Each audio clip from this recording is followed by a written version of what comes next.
विदुर कौन थे और यमराज को विदुर के रूप में क्यों जन्म लेना पड़ा? मैत्रेय जी ने विदुर से कहा, मांडव ऋषि के श्राप के कारण ही तुम यमराज से दासी पुत्र बने। तो इसकी कहानी कुछ इस प्रकार से है। एक बार कुछ चोरों ने राजकोष से चोरी की, तो चोरी का समाचार फैला। राज कर्मचारी चोरों की खोज में भागे। फिर क्या हुआ कि चोरों का पीछा किया। चोर घबरा गए। माल के साथ भागना मुश्किल था। मार्ग में मांडव ऋषि का आश्रम आया। चोर आश्रम में चले गए। चोरों ने क्या किया कि चोरी का जो माल था उसे उन्हीं के आश्रम में छिपा दिया और वहाँ से भाग गए। सैनिक पीछा करते हुए मांडव ऋषि के आश्रम में आ गए। छानबीन की, चोरी का माल बरामद कर लिया। मांडव ऋषि अपने ध्यान में थे। राज कर्मचारियों की भाग दौड़ की आवाज़ से उनका जो ध्यान था वो भंग हुआ, तो उन्होंने मांडव ऋषि को ही चोर समझा। फिर उन्हें पकड़ लिया और राजा के पास ले गए। राजा ने क्या किया कि उन्हें फांसी की सज़ा सुना दी। मांडव ऋषि को वध स्थल पर लाया गया। वो वहीं गायत्री मंत्र का जाप करने लगे। राज्य कर्मचारी उन्हें फांसी देते, लेकिन मांडव ऋषि को फांसी न लगती। कर्मचारी और स्वयं राजा भी हैरान हुआ। ऐसा क्यों? फांसी से तो कोई बचा नहीं, लेकिन इस ऋषि को फांसी क्यों नहीं लग रही? क्या कारण है? तो ऐसा वहाँ के लोग पूछने लगे और राजा भी ये पूछने लगा। तो ये निश्चित ही कोई तपस्वी है। तो राजा को बहुत ज़्यादा पश्चाताप हुआ। उन्होंने क्या किया कि ऋषि से क्षमा मांगी। ऋषि ने कहा, राजन, मैं तुम्हें तो क्षमा कर दूंगा, लेकिन यमराज को क्षमा नहीं करूंगा।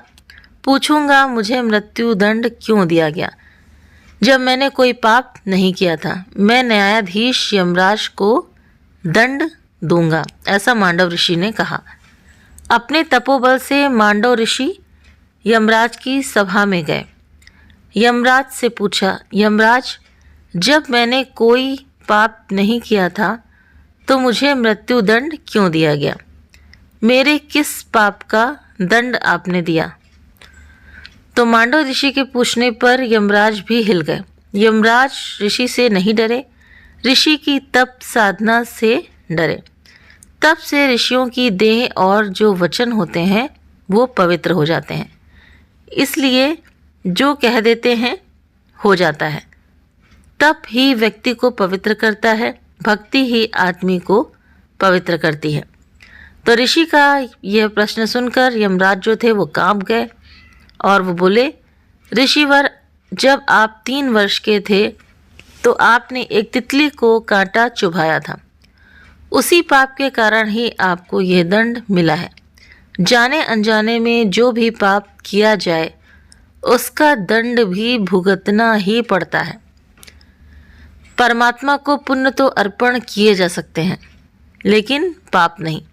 मांडव ऋषि ने कहा, शास्त्र के अनुसार यदि अज्ञानवश कोई मनुष्य पाप करता है तो उसका दंड उसे स्वप्न में दिया जाना चाहिए, लेकिन आपने शास्त्र के विरुद्ध निर्णय किया।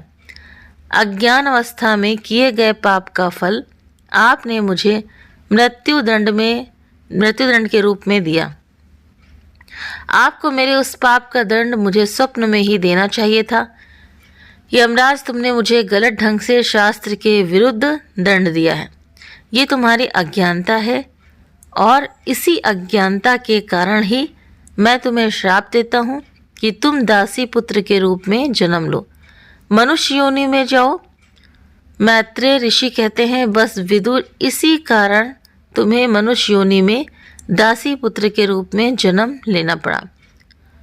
तुम कोई मैत्रेय ऋषि कहते हैं, बस विदुर, इसी कारण तुम्हें मनुष्य योनि में दासी पुत्र के रूप में जन्म लेना पड़ा और तुम कोई साधारण मनुष्य नहीं हो।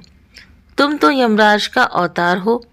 कोई किसी की उंगली काटेगा तो उसकी उंगली भी एक दिन कटेगी।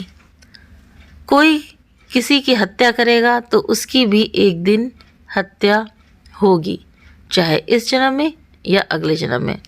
तो बचपन में ऋषि मांडव ने तितली को काटा चुभोया था, इसीलिए सूली पर चढ़ना पड़ा, और यदि तितली मर जाती तो ऋषि को भी मरना पड़ता। तो इसी कारण विदुर जी जो थे, यमराज जो थे, वो विदुर के रूप में धरती पर उन्होंने मनुष्य रूप में जन्म लिया, मांडव ऋषि के श्राप के कारण। तो उम्मीद करते हैं कि कहानी आप सभी को ये पसंद आई होगी, ये जानकारी आप सभी को पसंद आई होगी। वीडियो पसंद आया तो वीडियो को लाइक करें, चैनल पर पहली बार है तो सब्सक्राइब करना ना भूलें। इस कहानी के बारे में आप सभी की क्या राय है? क्या ये कहानी विदुर जी के बारे में, यमराज के बारे में आप सभी को पता थी? तो प्लीज़ आप मुझे कमेंट करके भी ज़रूर से ज़रूर बताएं। आप सभी के सहयोग के लिए बहुत बहुत दिल से धन्यवाद। Thank you.